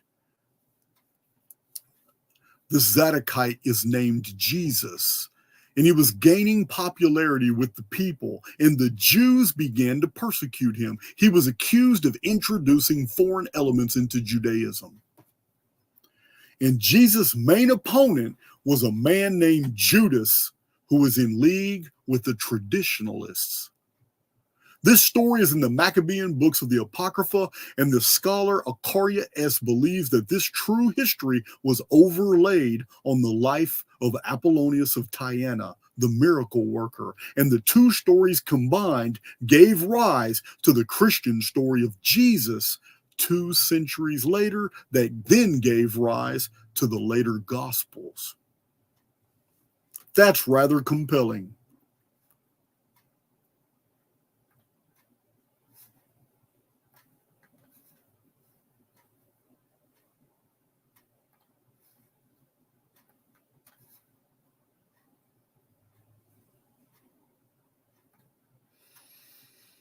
Oh, this is one of my answers to somebody. This wasn't one of the original posts. This is one of my answers to somebody on something. The words of Jesus are spiritual, powerful, and food for the soul, but they do not require that the story of Jesus was ever real. The elect, the redeemed, the immortals, passing through this construct, this construction of the adversary. We have no need of anything physical to save our non-physical souls. Carnalizing Christ is what the church has done, and this is disempowering and a lie. Oh, for those who don't know, church is based off the root word Circe. Circe was the goddess that took men and changed them to pigs, unclean animals.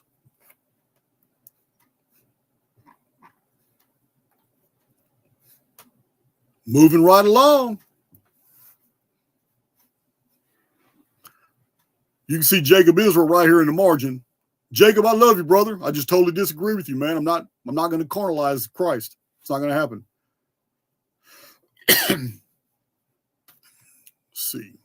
Oh, I went way too far, didn't I?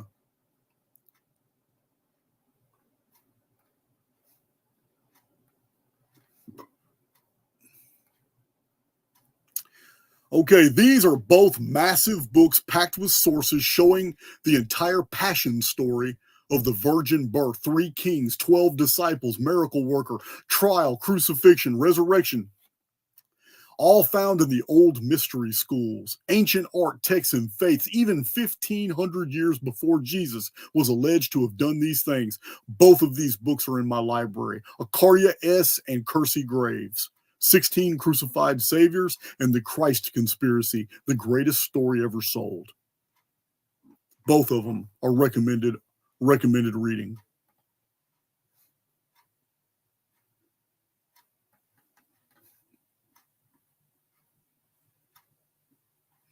Again, I have these in my library as well. I've plugged them multiple times.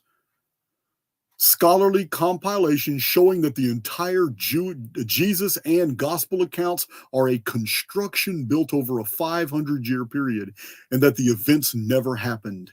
This is the history of the Christian religion to the year 200 by Charles Waite.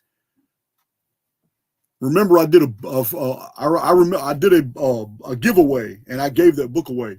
I gave 2 copies of that book away. Here's Gerald Massey, Ancient Egypt, Light of the World, another recommended book. I have all 4 of these books in my library and many more besides. But all this data I gave you and so much more is in these 4 books. I need to go back, don't I? All right, so where am I? Where am I? Here I am. So,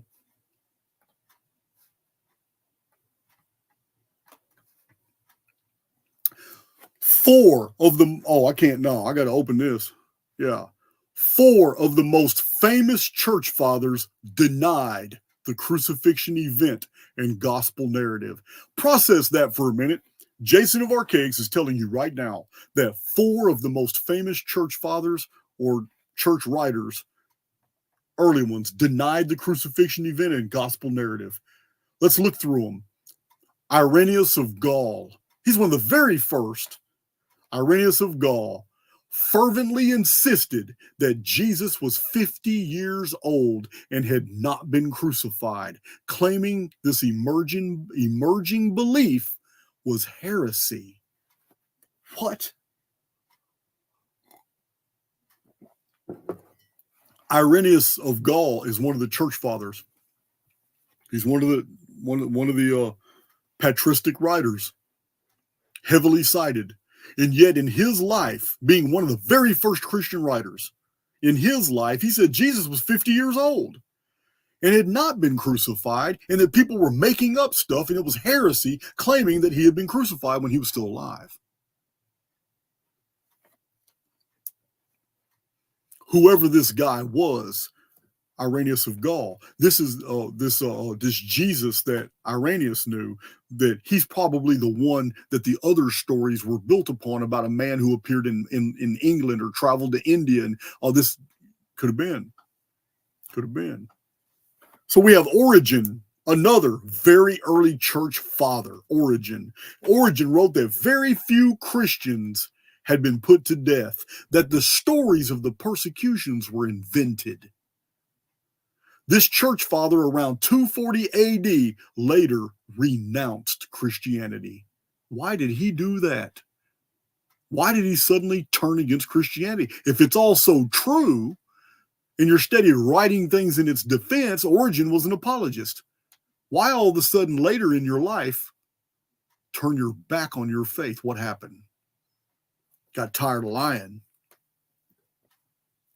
Tertullian, an ardent defender of the faith and church father. Tertullian later renounced the story of Jesus as a lie. Can't make this shit up. Augustine of Hippo, one of the most prolific and popular of the patristic writers of the church, completely admitted, here's a direct quote, "I should not believe in the truth of the Gospels unless the authority of the Catholic Church forced me to do so."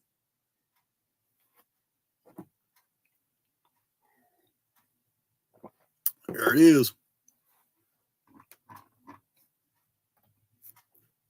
Doesn't even need any commentary.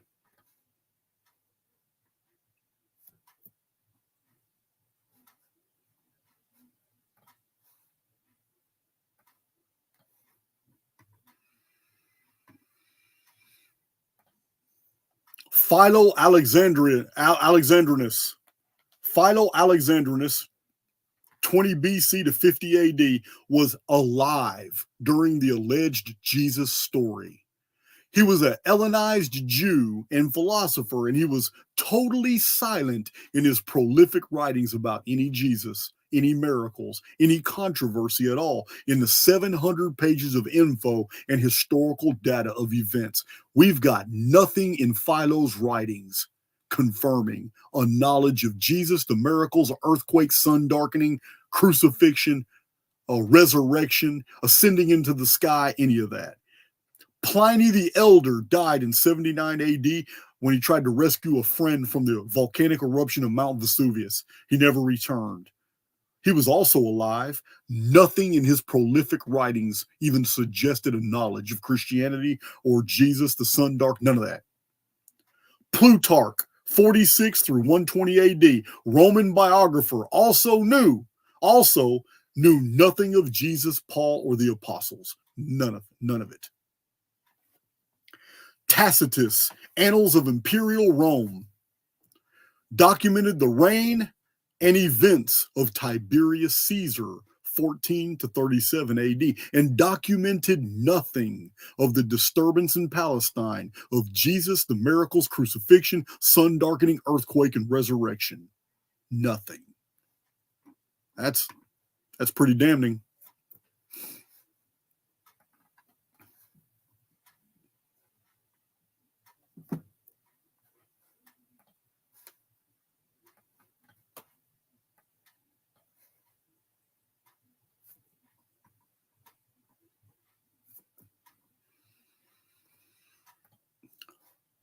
Jesus, the apostles, the church fathers, they all quoted from the Greek Septuagint version of the Old Testament. It is believed that this was put together in Alexandria, Egypt, about 250 BC. The Gospel of Marcion, the sayings of Jesus, the epistles, pseudepigraphic texts, the books of Matthew, Mark, Luke, John, the book of Revelation, all written in Greek. The Jews invented a story that 72 Jewish scholars, 72 is a dead giveaway, processional number. They love that number. Just like 72 languages, 72 years, they put it everywhere. The Jews invented a story that 72 Jewish scholars, knowing Greek, each copied an older Hebrew Old Testament. And when they were done, every one of the 72 Greek Septuagint texts were perfect down to the last letter. That's impossible. It's absolutely impossible. There's going to be all kinds of errors. But it's total hogwash.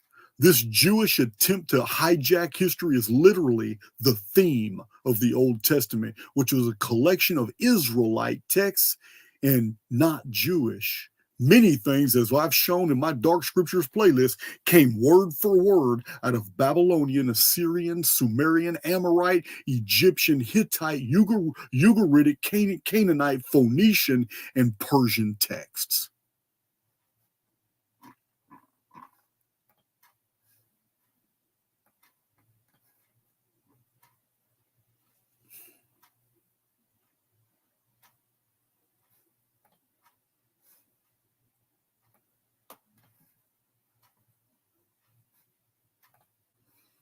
The gospel story has a massive earthquake occur, and the sun darkens for a period of time longer than an eclipse by the moon can affect. And I'm going to tell you guys now, 33 AD is not on the Phoenix phenomenon timeline. It's not on the 138-year timeline. But the church wanted readers to associate this event with the Phoenix, which was very popular at the time, which appeared to usher in a new age. That's what Phoenix does. It kills and it burns away an old age and it ushers in a new age. Phoenix changes the mandate of heaven in China. In the Middle East, it was a new age. In India, it was a yuga. Changed the age. But not one of these writers alive in the time claimed such an event actually happened. Ovid, Cornelius Valerianus, Pliny the Elder, Lucan, Martial, Pompilius Mela, Seneca, Statius, Cimmerian, Pliny the Younger, all these men were alive. Not one of them mentioned any of the gospel events, the passion, the resurrection, crucifixion, miracles, none of this. Further, Pliny the Elder and Seneca were actually recording eclipses and earthquakes. So not mentioning them as happening is particularly damning to the church claims. 33 AD, nothing unusual happened. This is from a 100-something-year-old book.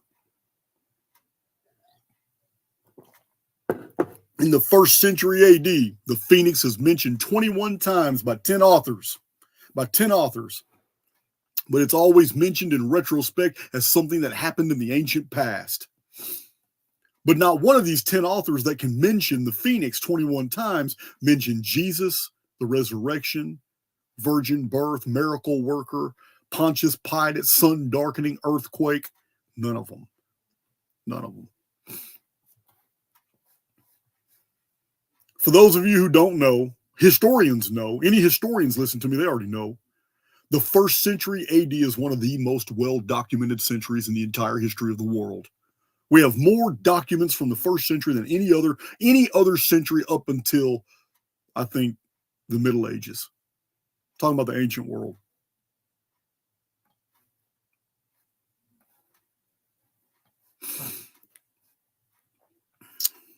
I exited out of X, but I'm not done. I'm just checking my chat.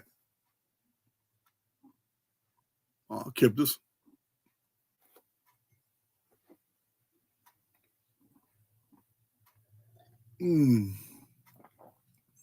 Hope everybody's keeping it civil. Now, if you're new to my channel and if you're triggered by this information, that's all good. But you have to understand, I am providing you just a taste of what I actually have documented in my Dark Scriptures playlist. Just a taste. Yeah, this video cannot possibly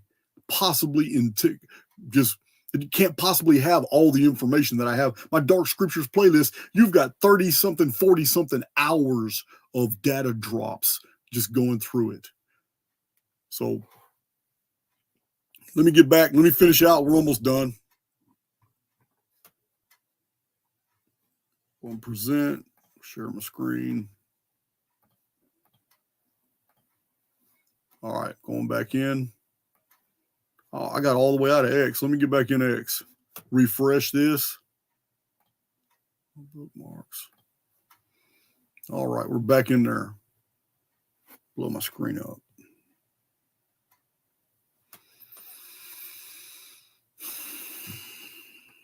All right, let's find out where I was. Where was I?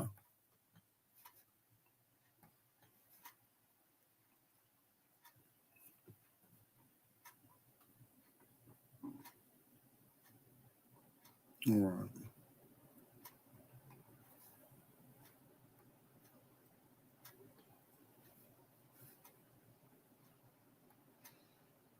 Okay, we're at the end. I got one more to show you. We're at the end. All right, cool.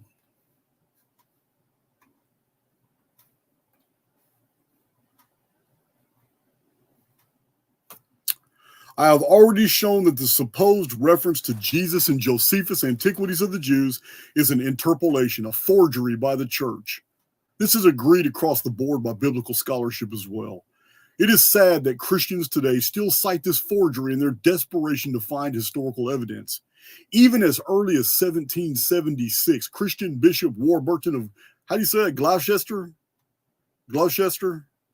wrote that the interpolation in Antiquities was a forgery, and a very stupid one too. The reason he was able to say this is because many ancient authors, the apologists, who were writing apologies, trying to defend Christianity, they had gone through Josephus's writings because they cited Josephus multiple times in other areas of their writing. So to not see a single sentence in Josephus that talks about Jesus and yet cite him, and yet you're trying to defend over and over, scholars know it's an interpolation, meaning the earlier copies of Antiquities of the Jews did not have that statement. So a scribe, which this is what is always done, a scribe interpolates as he's copying one manuscript into a newer manuscript. He writes in the new falsified information. This is interpolations, and they're very common, and scholars can normally my Dark Scriptures playlist actually shows you how to identify them in the Old Testament. Yeah, it's crazy. They've been getting away with this for a long time. Rewriting ancient text into newer versions, but specifically changing things for socio-political and religious reasons.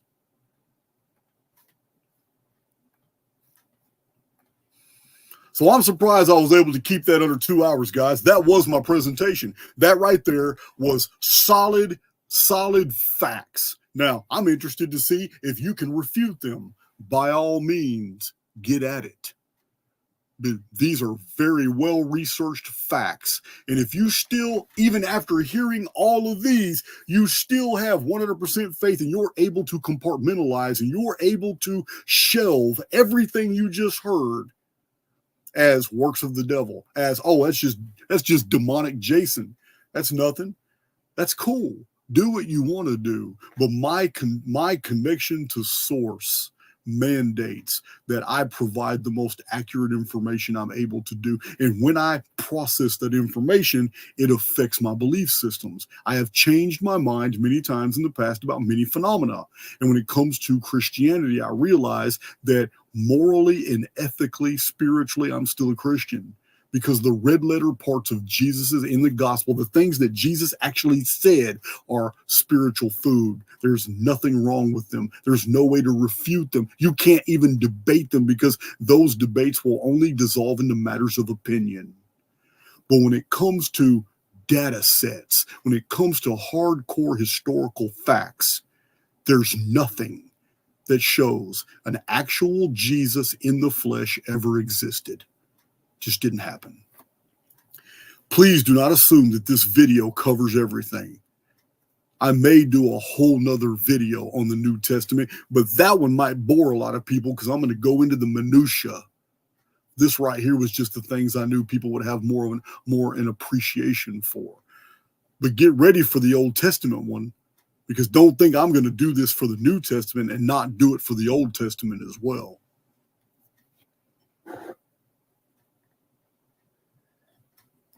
I hope you guys will join us in our conversations on Twitter. I'm not done. I'm still answering comments and questions and doing all that. I hope there's anybody who's been straddling the fence and wants to join us in our little private meetup at Virginia Beach. We're going to be talking about some deep stuff. I hope you join us.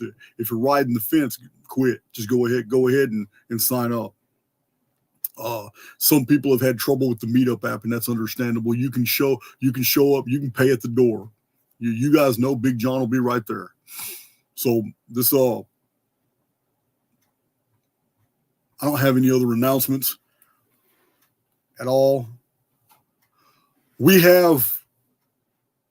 already mailed out a crap load of these big drives, but I didn't realize so many people were interested in it, but it takes 16 to 18 hours to actually make a single copy. But we've mailed a lot of drives out, and I've got a whole line of them. Big John's been doing it. We're using like multiple laptops and computers, but if you're interested, you need to email the Archaix orders. Somebody can put the email in there, or use one of the emails in the description box. But people have been all over the world have been sending us the 4 terabyte drives, and I have a master file, and we've been dumping the entire Archaix archive, all my research notes from the past, all my published and unpublished books, all my thousands of pages of data, over 100,000 images, some almost 50,000 PDFs of old books, the Archaix library, all the PDFs we've been able to find, transcripts for videos. Oh, and over 1,000 videos. All my videos from Archaix TV, all my videos from YouTube, everything is on that drive. I thought there was only 4 or 5 people that were interested in that, but we got hit with over 20 drives. And some people have been sending emails talking about they're about to send us the drives. P.O. Box is available. You guys can find a P.O. Box. You can get with Dawn on the ordering, but this has been keeping John busy. So if you're interested in having 100% of all the Archaix data instead of ordering the individual drives, and you just want all of Archaix YouTube, Archaix TV, and all the research I've ever done in my entire life on one drive, contact the email. Other than that, tomorrow we're going to have a blast. We're going to be talking about astrology with Dr. Danny Inman. And I'll be posting that live real soon. You can join me on X. I'll be hanging around X later on this evening, answering more questions. Don't think that this presentation covers all the bases. I got a whole stack that when people ask me certain questions, I can go straight to the information, pull it out, and people are learning on X. A lot of people are triggered, but I'm also educating people on this. These aren't made up facts. These are hardcore, verifiable historical facts. And if you can't wrap your mind around these on how to get around them, then it means you've attached your faith to something that is intangible. Doesn't mean you're a bad person. It just means that you've been deceived. You just have to figure out what you're going to do with that information. Peace out, guys. I'm gonna find me an outro real quick, and I'll holler at you.